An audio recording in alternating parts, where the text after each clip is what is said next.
Ating pong alamin ang update sa sitwasyon ngayon sa LRT2 station matapos itong magkaroon ng technical problem kahapon, kung saan ilang mga commuter ang naantala ang kanilang biyahe.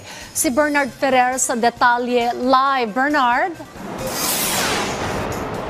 Dayan, nanatiling normal ang operasyon ng LRT Line 2 matapos ang pagkantala nito kahapon kung saan maraming ang pasero ang naapektuhan.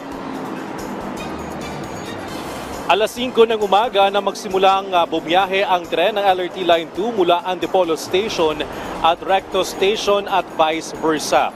Pangunahin itong sinasakyan ng mga estudyante, empleyado at iba pang commuter dahil sa murang pamasahe at mabilis na biyahe. Pero kahapon, pansamantalang itinigil ang operasyon ng LRT Line 2 makaraang makaranas ng problemang teknikal ang isa nilang tren sa bahagi ng Santolan Station. Ilang pasahero ang may isang oras na naghintay ng biyahe kung saan napilitan ng humanap ng ibang masasakyan. Punta po akong school and then nakita ko na nagtumigil yung operation ng LRT. So, nahihirapan din po akong pumasok. Time din po nalate.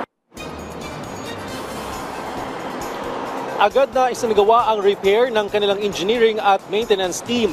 Matapos ito ay naibalik din sa normal ang operasyon ng LRT Line 2 pero ilang paserong hindi agad nakasakay. Humingi naman ang paumanhin ng LRT Line 2 sa mga pasero na naapektuhan ng nasabing aberya. Daya nagpapatuloy ang dating ng mga pasahero dito sa LRT Line 2 Santolan Station at sa entrance regular ang sinasagawang security check sa kanilang mga bag o daladalang gamit. Sa lagay naman ng trapiko, mabilis pa ang takbo ng mga sasakyan dito sa Marcos Highway, partikular ang papuntang Antipolo. Pero sa kabilang bahagi, yung papunta naman sa Quezon City ay usad patong na ang mga sasakyan. Balik sa iyo, Dayan. Maraming salamat, Bernard Ferrer.